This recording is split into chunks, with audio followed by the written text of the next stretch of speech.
Right, so we're looking at question 8. The circuit diagram below shows 4 resistors and connected to a battery of EMF E and internal resistance lowercase r. The resistances of the ammeter and the connecting wires are negligible. So we're looking at the resistances of the ammeter and the wires, connecting wires are negligible, while the voltmeters there have very high resistances. All right. Right, here is the second diagram we can see. Right, the first question says state Ohm's law in words. State Ohm's law in words. Okay, so we look at the statement of Ohm's law as it must be known for examination purposes, and we understand how that must be known, and also we need to understand how that must be stated. So we're going to look at the solution to 8.1. And it simply states that the potential difference across a conductor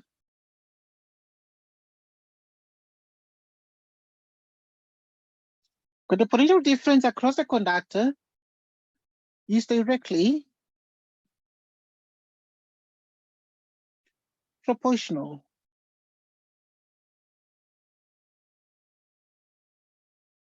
to the current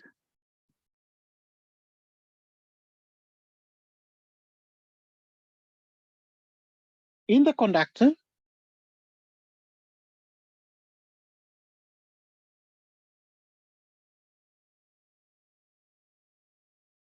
at constant temperature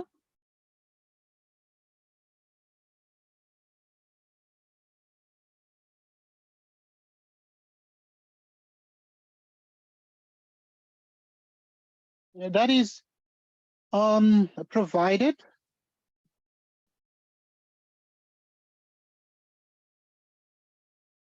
temperature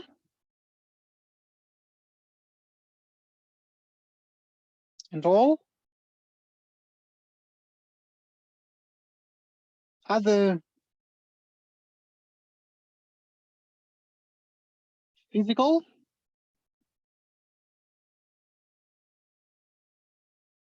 conditions are constant.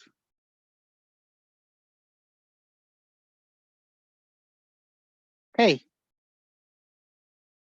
Okay, this statement is the statement that constitutes what we call Ohm's law in words. So the potential difference across a conductor becomes directly proportional to the current in the conductor at constant temperature, provided temperature and all the other physical conditions are constant.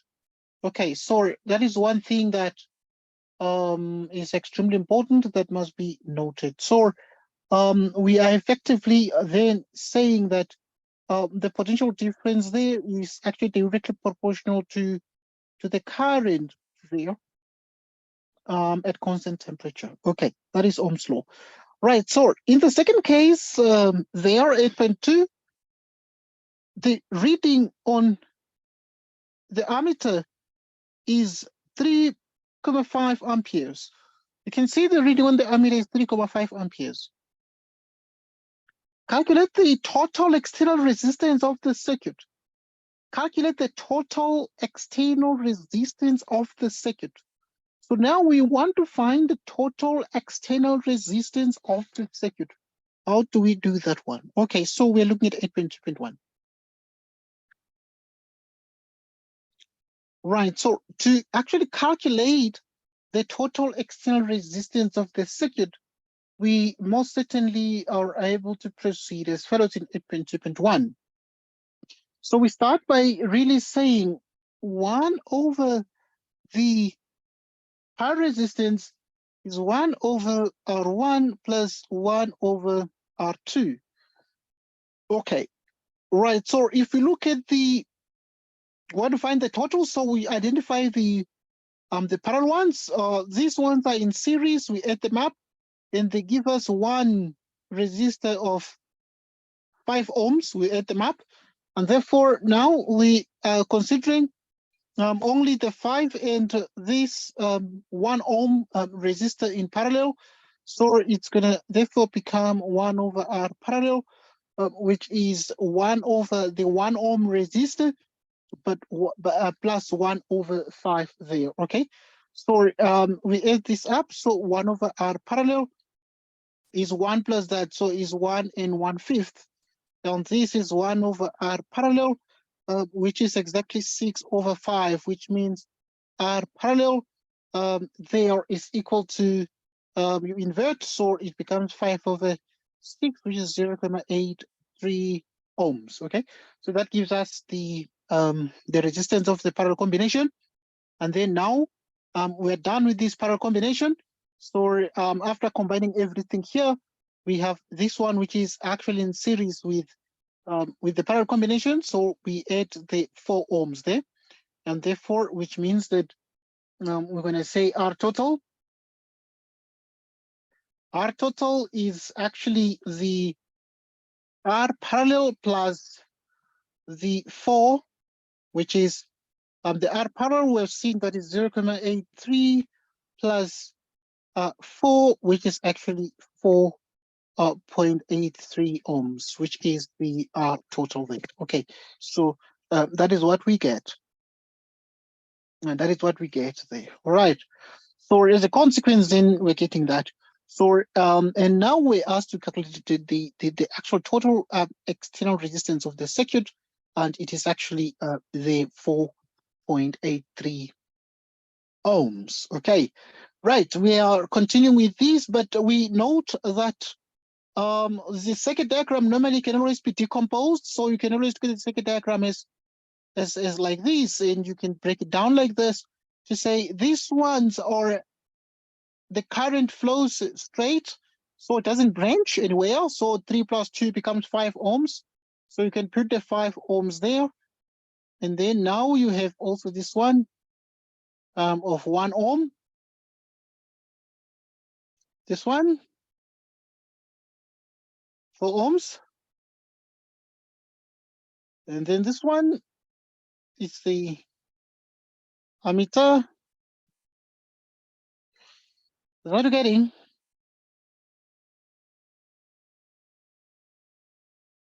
Right, so the reading on the ammeter is 3.5 amperes. All right, so we've seen that. We need to now calculate the reading on the voltmeter V1. The reading on the voltmeter V1. Okay, the voltmeter V1 measures the potential difference across the battery there. Okay, so we know very well that according to Ohm's law, we're going to use Ohm's law, and Ohm's law is very, very clear on that one. So what does Ohm's law say? So Ohm's law says that first and foremost, R is V over I. Okay, and then we can see that R is 4.83. We've seen that. And it is equal to V over I, which is 3.5. We cross multiply. When we cross multiply, it means the potential difference V is 4.83 multiplied by 3.5. Then this gives us the product. Use a calculator. It becomes 16.91 volts. Okay, so we're able to see therefore that the potential difference there is 16.91 volts. Okay, approximately that, and that is what we get. All right, so now in 8.2, so we did the voltmeter reading V1 there. It's exactly that one. So if you want, you can make this one V1 up there, so you can note that V1 is 16.91 volts. So in 8.2.3, how does the reading on voltmeter V2 compare to the reading on voltmeter V1? Choose smaller than, equal to, or greater than. V2 and V1, let's check. V2 and V1, we check. So if you look at V2, V2 obviously is this one, and V1 measures the potential difference across the battery there. And so we want to know how these two readings therefore compare at this point. All right, so the reading on voltmeter V1 and that on voltmeter V2. But we can see therefore that the reading on voltmeter V2 measures the current or measures the potential difference across part of the circuit, when this one is actually across the battery, which is the power source, and therefore this one is only a small part, so it is actually smaller than. So the answer would therefore be smaller than. The answer will therefore be smaller than. Okay. Right. So we look at 8.3. Elena concludes that the EMF of the battery in 8.3, this letter concludes that the EMF of the battery is equal to the reading on voltmeter V1. So this letter says that, okay, Menier, if I connect, or okay, sir, whenever I connect this voltmeter across the battery, it will actually tell us exactly how much voltage is in the battery. The battery is formed by cells. So this student is saying, okay, if I take a voltmeter that measures the potential difference across the terminals of the battery, and we connect it across the battery, the student is saying it's going to tell us exactly the total potential difference in the battery. The question is it true or not? Okay, that is what the examiner is asking. Okay, this letter once again concludes that the EMF of the battery is equal to the reading on voltmeter V1. So the examiner is saying, for us to be able to answer that question very well, let us define EMF. What is EMF? So we answer question there 8.3.1. So it is the maximum work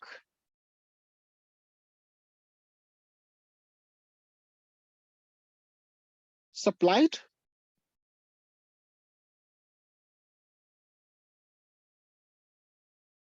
or it is the maximum, I want to say, it is the maximum work done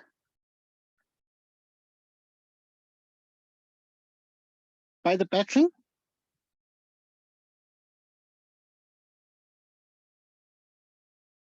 in a charge.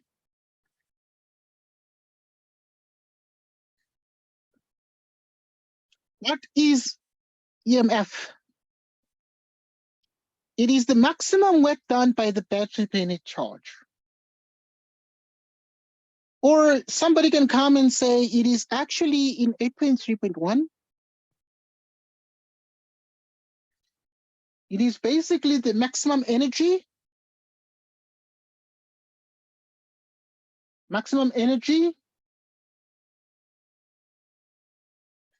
supplied by the battery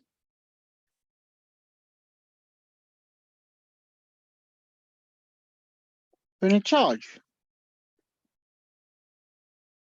Okay, so this is another definition. So we can say either it is the maximum work done by the battery per unit charge, or it is the maximum energy supplied by the battery per unit charge. Or you can say it is the total amount of electric energy supplied by the battery. You can say it is the total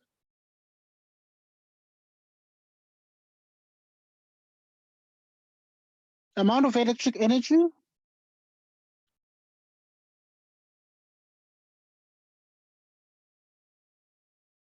supplied by the battery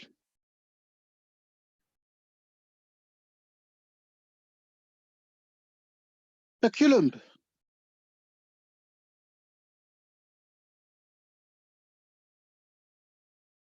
Or if you want to say per coulomb, you can say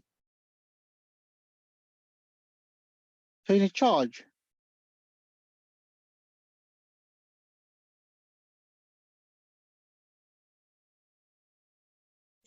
Or we can say total amount of electric energy supplied by the battery per coulomb per unit charge. So all those will be the answers, possible answers to 8.3.1. That is the definition. All those are the definitions of what we call the EMF, which is an abbreviation. This EMF stands for electromotive force, but we've given the actual definition there. Okay, in 8.3.2, is the learner's conclusion correct? Choose from yes or no. Is the learner's conclusion correct? Choose from yes or no. Okay, so in 8.3.2, obviously the learner is wrong. So it's a no. If you take a voltmeter and you put it across the terminals of the battery, it does not measure the accelerate. The learner concludes that the EMF of the battery is equal to the reading on the voltmeter V1. So this voltmeter does not give the EMF of the battery. It doesn't. It doesn't. So note that. 8.3.3, give a reason. 8.3.3 now is what we're doing. Give a reason for the answer to 8.3.2. Why does this voltmeter, which has been put here by the learner, why does it not measure the EMF of the battery? Why?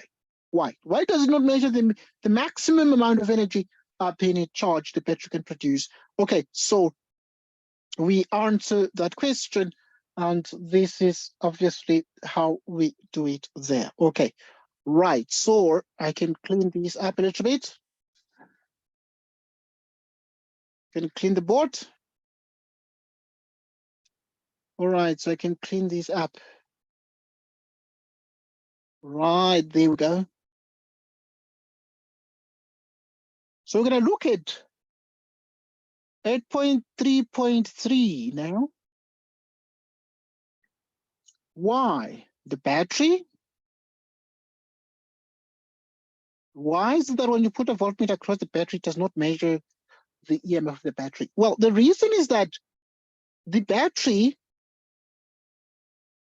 has internal resistance. How do we see that this battery has internal resistance? Okay, the reason is that the battery has internal resistance because they've shown us that it has this small r, this battery. It has small r. So it does lowercase r, it has internal resistance, and therefore the voltmeter will not measure the maximum amount of energy that the battery can produce. There we go. All right, so give a reason for the answer to 8.3.2 there. Okay, we've given the reason. Okay, we proceed now to more electrical circuits and more current electricity. Okay, the examiner now is bringing a different, slightly, okay, switch S is now removed. Okay, because in the first case, there was switch S, but this switch S was closed. Switch S, it was closed. But now it was just above the 1 ohm resistor. Here is the 1 ohm resistor, but now they've put a voltmeter there. Okay, this is what they did to the exam students of 2022. Okay, November. Switch S is now removed and replaced by voltmeter V2. So they've put voltmeter V2 there, as shown in the circuit diagram. How will each of the following change? So you need to make choices here. Choose from increases, decreases, or remains the same. The power dissipated by the 4 ohm resistor. The power dissipated by the 4 ohm resistor. Okay, here is the 4 ohm resistor. How will it change? Okay, so we're looking at that one. Right, so surely the power dissipated by the 4 ohm resistor will most certainly in 8.4.1 we're going to say it decreases, and I'm going to give reasons for that. So the power dissipated by the 4 ohm resistor, this one, decreases.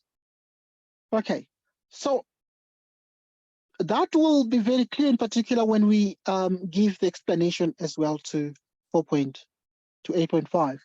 Okay, because in 8.4.2 we're actually saying, and we're going to explain 8.5. 8.5.2 we're saying the reading on voltmeter V1 how will the reading on voltmeter V1 change now that we have put voltmeter V2 in the circuit? So the truth is, it actually is such that it increases. Okay, so the reading on voltmeter V1 increases because remember that the reason actually, and I'm going to explain that, these voltmeters have very high resistance. Voltmeters have very high resistance.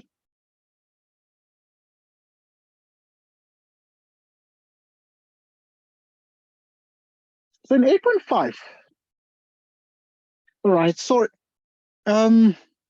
here's the explanation here, mostly so that you understand why the increases and the decreases there. Okay, so when the voltmeter is connected, when the voltmeter is connected, a couple of things happen here. There is no, or there's very little. There's very little current through the 1 ohm resistor or through the 1 ohm branch.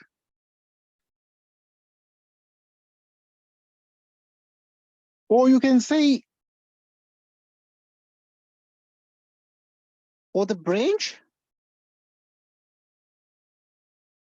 with 1 ohm resistor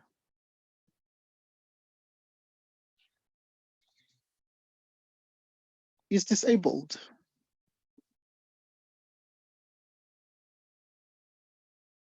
This is disabled, or you can use the word bypassed. Bypassed. Or you can say a voltmeter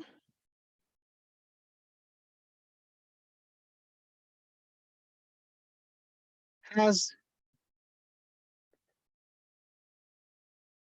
a very high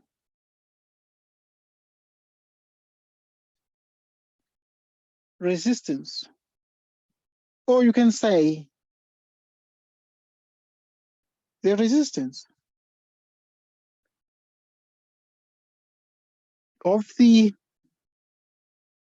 parallel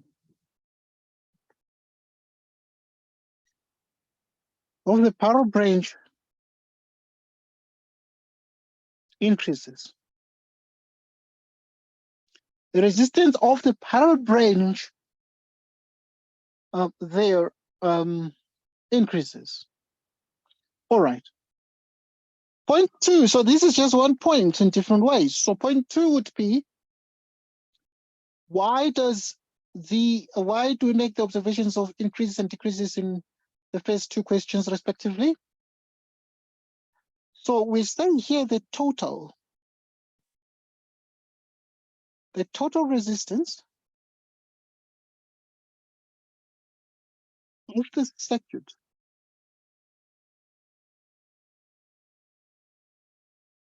increases. So the total resistance of the circuit increases because we're adding that voltmeter V2 here, this one. We're adding this voltmeter V2.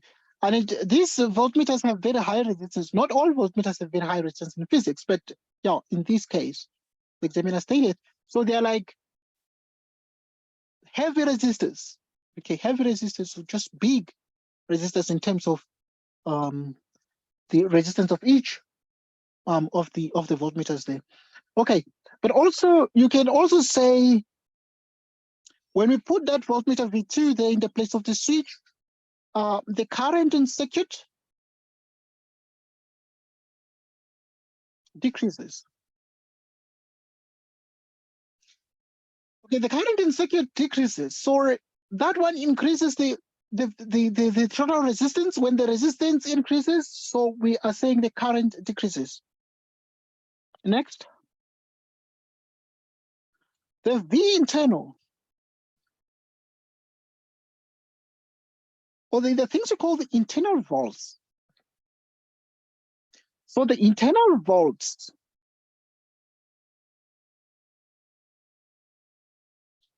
what we call V lost decreases. So therefore,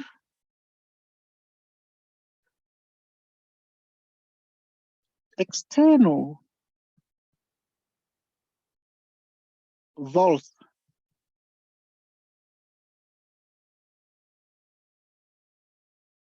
increase for a constant EMF. So we're saying therefore the external volts increase for a constant EMF. Now the external volts increase, and that is why the reading on voltmeter V1 obviously increases, and the power dissipated in the 4 ohm resistor there, which is in series, the power obviously decreases there. Because we can see therefore that the resistance increases of the overall circuit, and therefore that leads to the decrease in the current. Okay, so in other words, when you can this something we say in physics, R equals V over I, like this. So when the resistance is very high, we expect some inverse proportion there when the current has the tendency to decrease. Okay, so we have answered the question as well, up to 8.5. Right, so we're doing more electricity right now. There are certain things we discuss as well, and we'll discuss this on motors and generators. Okay, so let's discuss this question 9 and see how this question 9 is answered in the metric syllabus. The diagram below actually here shows the initial position of the coil in a simple DC there. So in a simple direct current generator, that's what DC stands for, direct current.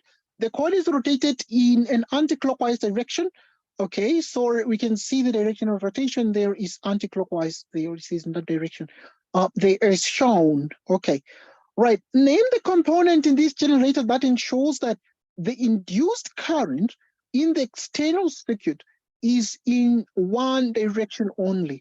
Okay, remember that this is a DC generator we're dealing with, but there's a component that makes it a point that it's in one direction only. The current is in one direction only. It does not keep changing. Otherwise, then we have AC there. Okay, and now this component there is called the split ring commutator. Split ring. Okay, so we call it the split ring. If you don't want to call it a split ring, you can call it the commutator.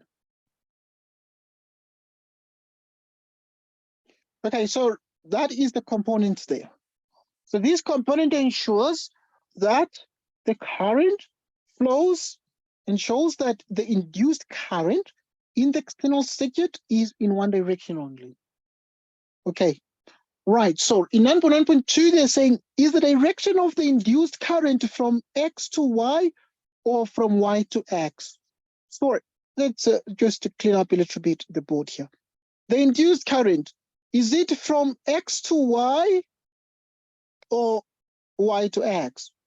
All right, so so we actually can really see that I'm going to discuss the ideas of the right-hand rule here. So at this point, the current will be obviously be moving from Y to X. So the current will be moving from Y to X because this direction obviously is anti-clockwise. When this rotation happens anti-clockwise, it moves from Y to X. Okay, I'm going to have discussions about the right-hand motor rule and obviously how you can determine directions of everything, the magnetic field and so on that's involved here. But at this point, it will be the direction from Y to X. Okay, because the direction is the direction is anti-clockwise there of rotation of the coil. Okay, I'm going to discuss this in detail, this so that you have the theoretical understanding of this there. Okay, in 9. Okay, now let's look at the maximum voltage.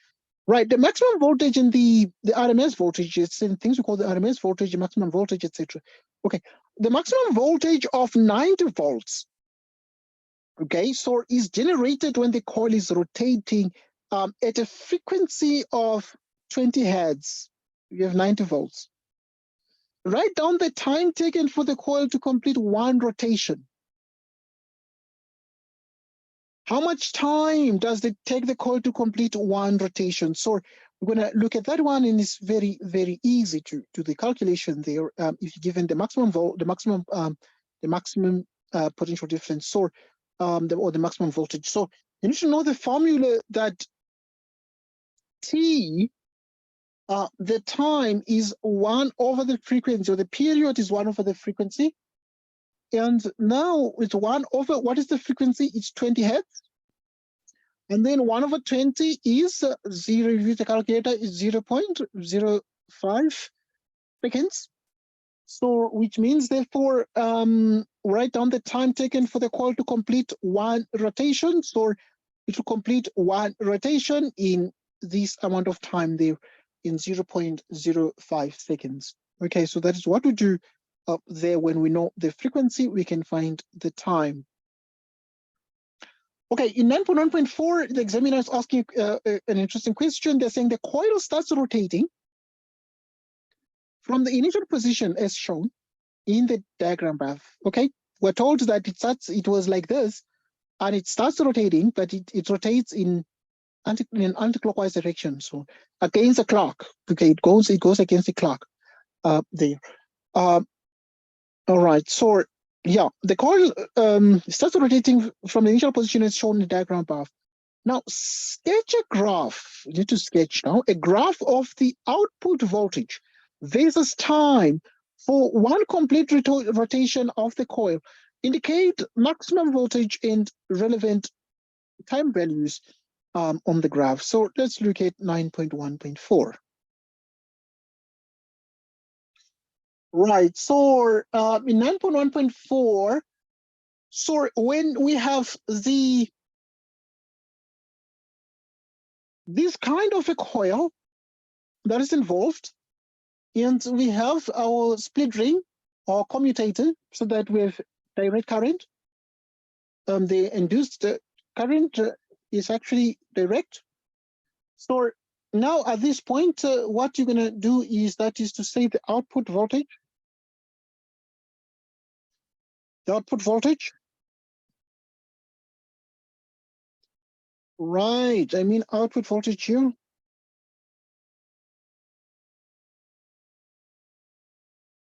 Okay, we've already seen that the maximum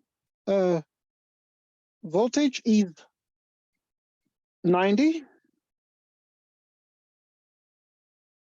Right, so now for the direct current, we make some observations. Right, for direct current generator, we make some observations that the graph is going to be like this.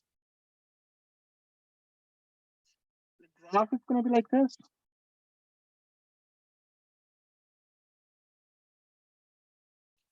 Okay, so we have the potential difference across.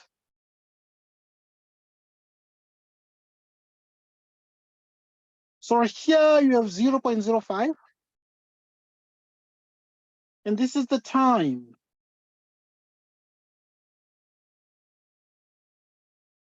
In seconds. So for the direct current situation in 9.1.4, this is how the graph is going to look like, okay? Because it's going to rotate, and when it rotates, you really can see that the potential difference itself, we have the origin, so it actually traces this curve, but also you put a dashed line there to make sure that you understand that it's going to actually reach the maximum that they've stated and the maxima they've stated is that one there. All right, so just take note of that in that situation there. And now at this point, this is the direct current situation, direct current generation, because I said it is a direct current generator. So in the case of a DC generator, this obviously becomes the graph of the output voltage versus time for one complete rotation of the coil. So obviously this becomes a DC generator graph. Okay, I'm going to look at a couple of graphs for instance, the AC generator as well. Okay, so that you can actually obviously be in a position to understand the difference, because in a DC, the induced current flows in one direction only, but in an AC alternating current generator, the induced current flows in alternates back and forth, and the alternation, like the ESCOM power alternates because we're dealing with alternating current, for instance, on the ESCOM grid. In 9.2, wall sockets supply RMS voltage and current.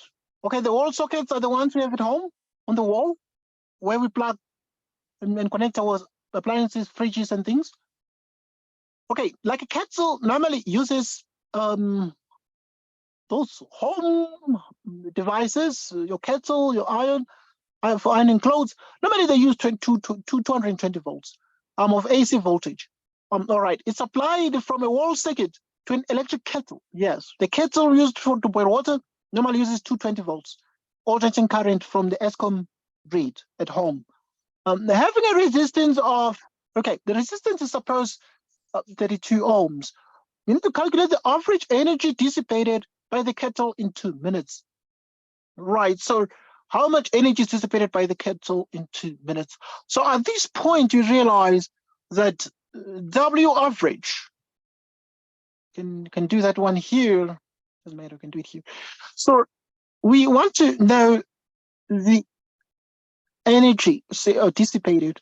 So you can say the energy dissipated at this point is V squared RMS delta T divided by the resistance, which is the same as, okay, that is the formula. The average energy is the work done, W, which is VRMS squared, delta T divided by the resistance. 220 volts of VRMS, this one, alternating current, okay, multiplied by the time in 2 minutes. So 2 minutes are equal to 120 seconds, because 1 minute is 60 seconds. So this one is going to be 120 seconds. We divide everything by the resistance, and they told us the resistance of the kettle we use is 32 ohms.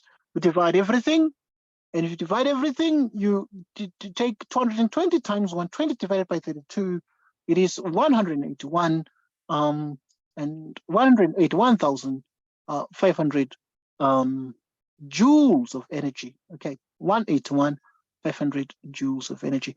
That is the average energy dissipated by the kettle in 2 minutes. All right, so we have seen that. I want us to have a discussion briefly on things that are very important. And now the idea of something we call photoelectric effect there, and have a discussion about work function and aspects that relates to electrical energy. I'm going to spend a bit of time on this, but also I'm going to look at the theoretical significance as well. As I said, I'm going to have a discussion that focuses on much of the theory and build up of knowledge there. Okay, but I'm looking at how we answer questions that have been asked. Like at this point, you're going to be writing prelims very soon. Light is incident on the cathode of a photoelectric cell connected to a battery and a sensitive ammeter as shown. So this is the light incident on a cathode. Okay, so obviously this becomes the cathode, and you're shining light on the cathode. Right, so what is shown here? We have the ammeter here, you have the battery. Okay, right. What conclusive evidence about the nature of light is provided by the photoelectric effect? What conclusive evidence about the nature of light is provided by the photoelectric effect? So this is what can be said. Light has a particle nature.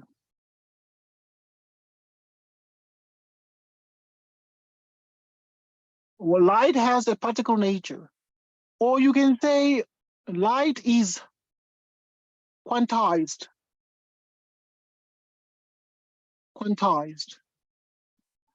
Okay, photoelectric effect, as the word says, photo. The word photo means what? Means light. And electric has to do with the fact that light itself has particle nature. Why? Because we learn in photoelectric effect that when you shine light on a metal of the right frequency, you're able to eject from the metal surface an electron. Okay, so the light itself therefore appears to be having a stream of particles that move from the light source to the cathode. Okay, the cathode has a work function of 3.42 times 10 to the minus 19 joules, right? Stated. Define the term work function. Okay, there's a work function of this, but now they ask this all the time. What is work function? We define that one. So in 10.2, we define work function. What is work function? They will ask you this in the trial paper, and I have a strong feeling it's going to be there in the trial paper, it's going to be there in the final metric paper. They're going to be you'll see this question where they say, define the term work function. What do you mean by work function? So this is how I need to define it. It is the minimum energy.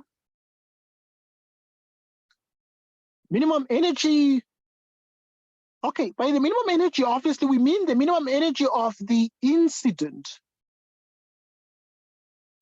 photons that can eject or remove, that can eject electrons from a metal surface, or from a metal, can say from a metal or from a surface. The minimum energy of incident photons that can eject electrons from a metal surface. So work function is the minimum energy of incident photons that can eject electrons from a metal surface. These incident photons, the particles of the packets of energy from the light source, their minimum energy that can eject or remove electrons from a metal surface, that minimum energy is called the work function. So the work function is this one, which is energy. Work function is the minimum energy. Because you want to remove the electrons from metal surfaces, and that's what this section is about. Now, the light of energy, light of frequency 5.96 times 10 to the 14 hertz is shown onto the cathode. All right, so you take at this point light of that frequency. What is the frequency of the light? It is exactly 5.96, and this is it. So the frequency is 5.96 times 10 to the 14 hertz. That is the frequency, okay, of the light, and it is from the source to the cathode. Okay.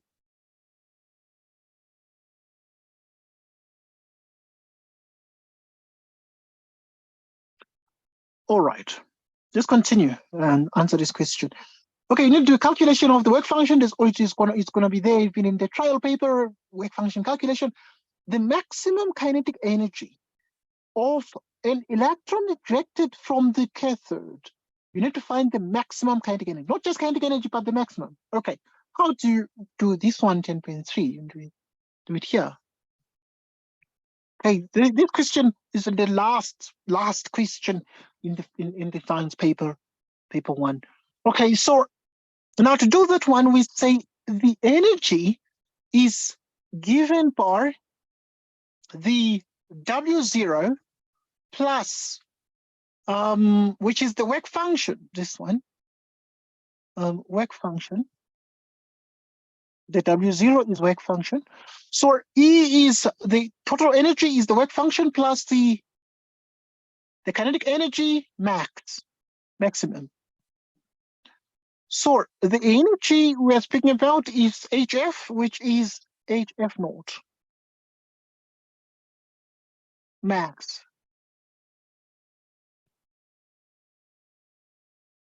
HF naught. Half mv squared max.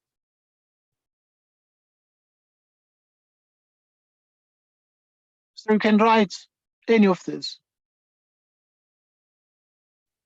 So what is this? This H is called Planck's constant. It's a constant H. It's called Planck's constant. Planck's constant is 6.63. Is there at the back of the metric paper? 6.63 times 10 to minus 34. The frequency, we're told that the frequency is what? The frequency is 5.96 times 10 to the 14 hertz of the light. So we just put it in here. It's 5.96 times 10 to the minus 14. Excuse me, to the plus 14.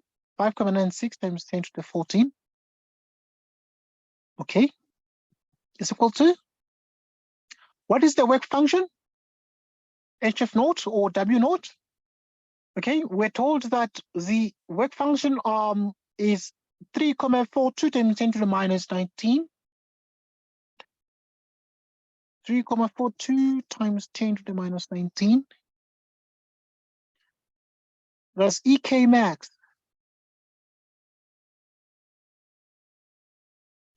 Okay, we solve here everything. Just use our calculators to find the required answer. So this is EK max. So which means that EK max is 5.30 times 10 to the minus 20 joules. Okay, so this is exactly the EK max. So that's what they wanted, the maximum kinetic energy up there. Okay, so in other words, that is the answer there. Because they said, calculate the maximum kinetic energy of an electron ejected from the cathode. So when the electron is ejected from the cathode, this will be the kinetic energy, because it's going to move when it's ejected, it's removed, it's going to be moving, and therefore it's going to be having energy, kinetic energy, and this is the kinetic of the ejected electron from the metal surface. Okay, right.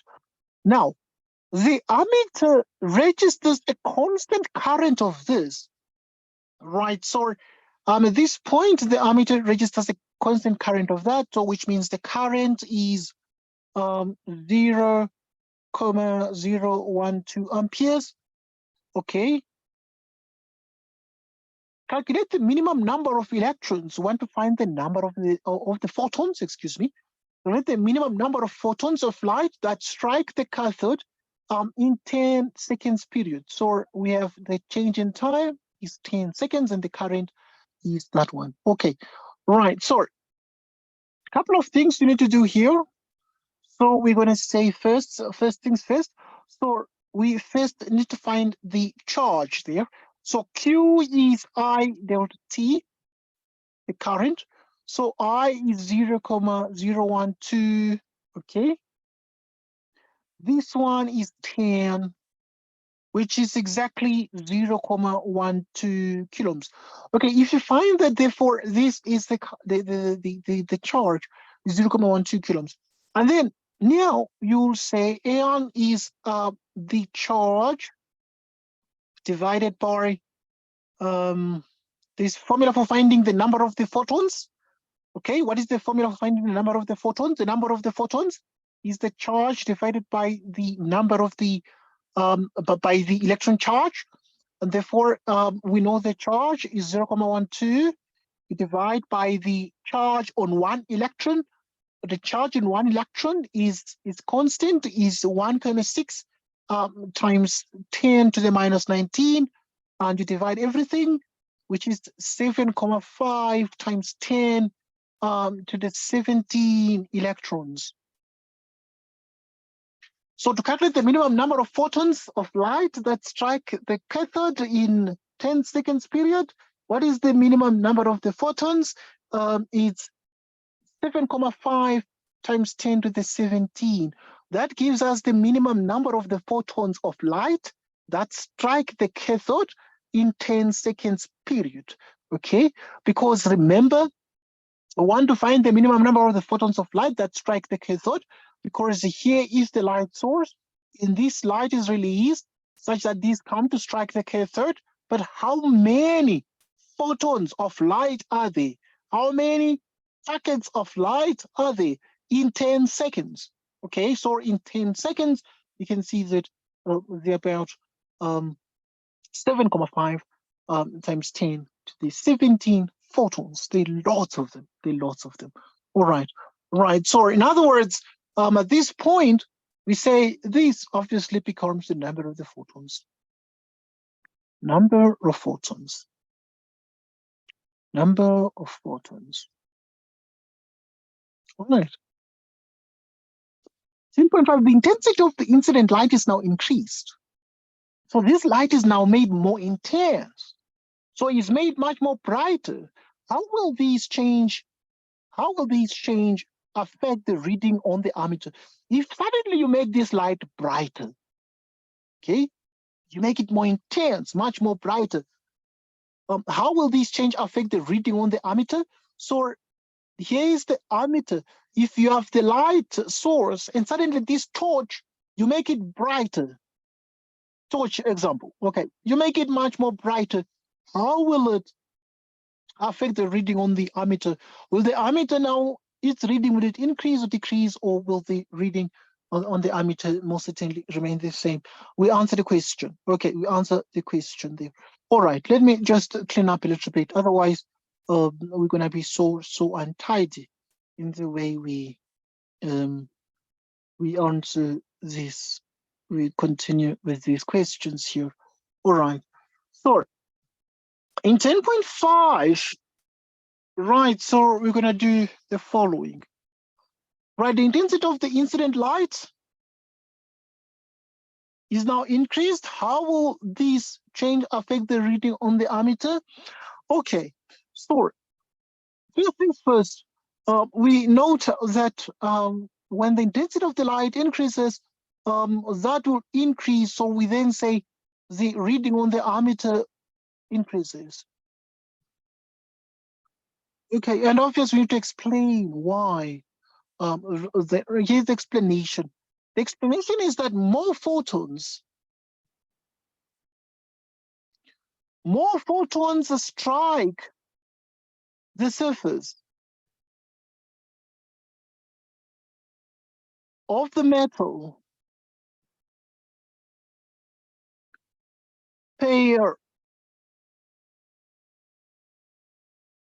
unit time, and this happens at a higher.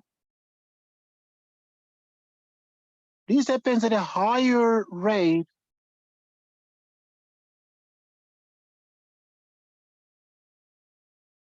hence more.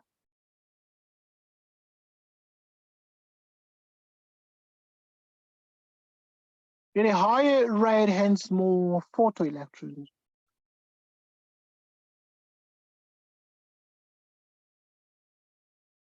ejected.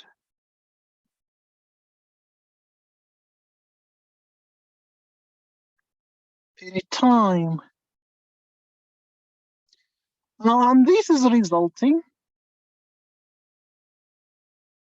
in increased current.